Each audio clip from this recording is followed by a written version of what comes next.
Hello everyone, welcome back to the channel. Have you ever felt something so deeply, but you just couldn't find the right words to explain it? You knew something was wrong inside you, but you couldn't name it. Was it sadness? Was it anger? Or something else entirely? And because you couldn't name it, you couldn't understand it. You couldn't express it. And you definitely couldn't heal from it. This is exactly where Atlas of the Heart begins. This book is not just about emotions. It is a guide, a map, an atlas of what it means to be human. Because according to Brené Brown, if we want to live a meaningful life, build strong relationships, and grow emotionally, we must first understand one thing, what we feel. Most people believe they understand emotions. But the truth is, we operate with a very limited emotional vocabulary. Many people can only clearly identify 3 emotions: happy, sad, and angry.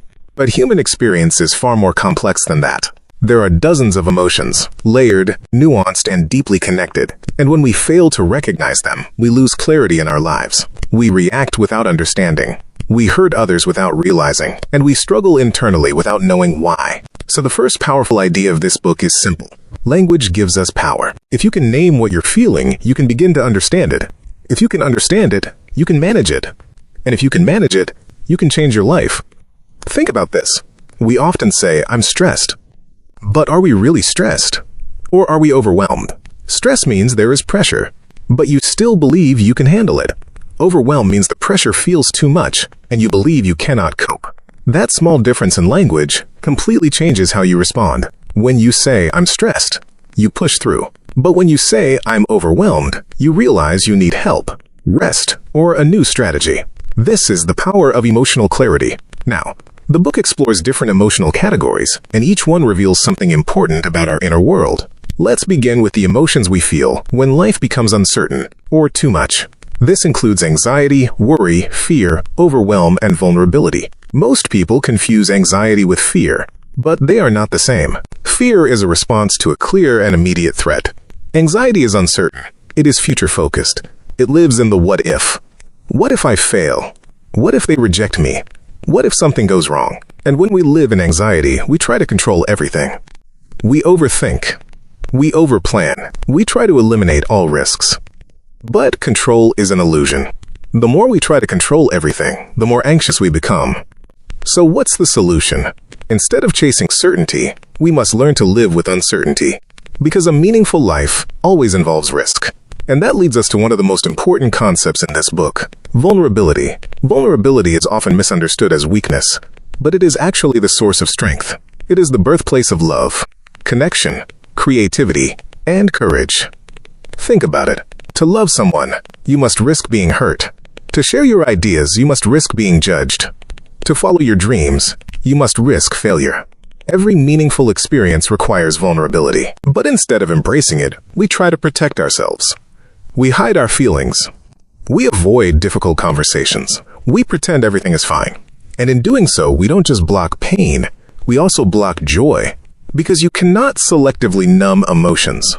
If you numb sadness, you also numb happiness. That is why vulnerability is essential. It teaches us that courage is not the absence of fear, but the willingness to feel deeply, even when it's uncomfortable. Now let's move to another emotional space: comparison. This includes emotions like jealousy, envy, admiration, and resentment. Many people struggle here, but they don't talk about it. Let's understand something clearly. Jealousy and envy are not the same. Jealousy is when you fear losing something you already have. Envy is when you want something someone else has. And here's something surprising.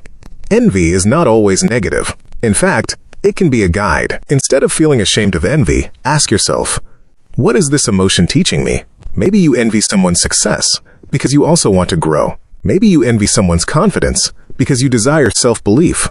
Envy reveals your hidden desires. And when you understand it, you can use it to improve your life instead of letting it turn into bitterness. Now let's go deeper into the emotions we feel when things don't go as planned. This includes disappointment, regret, discouragement, and grief. Disappointment happens when reality doesn't match expectations. And the truth is, the higher the expectation, the deeper the disappointment. But disappointment is not the enemy. It is a signal that something mattered to you. If you didn't care, you wouldn't feel disappointed. So instead of avoiding it, we must learn to process it. And this is where resilience comes in. Resilience is not about avoiding pain. It is about experiencing pain, understanding it, and moving forward with strength. Now let's talk about one of the most painful experiences. Grief. Grief is not just about losing a person. It can come from losing a relationship, a dream, an opportunity, or even a version of yourself. And one of the biggest misconceptions about grief is that it has a timeline. People expect you to move on quickly. But grief doesn't follow rules. It comes in waves. Sometimes unexpectedly. Sometimes years later. And that's okay. Healing is not about forgetting. It is about learning to live with the loss while still allowing yourself to experience life. Now let's shift to something positive. The emotions we feel when life is good. This includes joy, happiness, calm, gratitude, and contentment. Joy is one of the most powerful, yet most misunderstood emotions, because joy requires vulnerability. When we feel deep joy, we also feel fear. Fear that we might lose it. And because of that fear, we sabotage our happiness. We start thinking, this won't last. Something bad will happen. I don't deserve this. And without realizing, we pull ourselves out of the moment. Instead of enjoying life, we prepare for loss. But the key is simple. Joy is not about certainty. It is about presence. It is about fully experiencing the moment without trying to control the future. And one of the best ways to stay present is gratitude. Gratitude shifts your focus from what could go wrong to what is already good. And that shift changes everything. Finally, at the center of all emotions is connection. Every human being wants to feel seen, understood, and valued. But connection requires honesty. It requires us to express what we truly feel, not what we think others want to hear. When you say, I'm fine, when you're not, you block connection. But when you say, I feel hurt, I feel scared, I feel insecure, you create space for real understanding. Because people cannot respond to emotions you hide. And this is the ultimate message of Atlas of the Heart. Your emotions are not problems to fix. They are signals to understand. They guide you, they teach you, and they connect you to others. But only if you are willing to listen. So take a moment and ask yourself, what am I really feeling right now? Because the moment you learn to name your emotions is the moment you begin to understand yourself. And the moment you understand yourself is the moment your life begins to change. If you found this video helpful, don't forget to like, subscribe, comment, and share.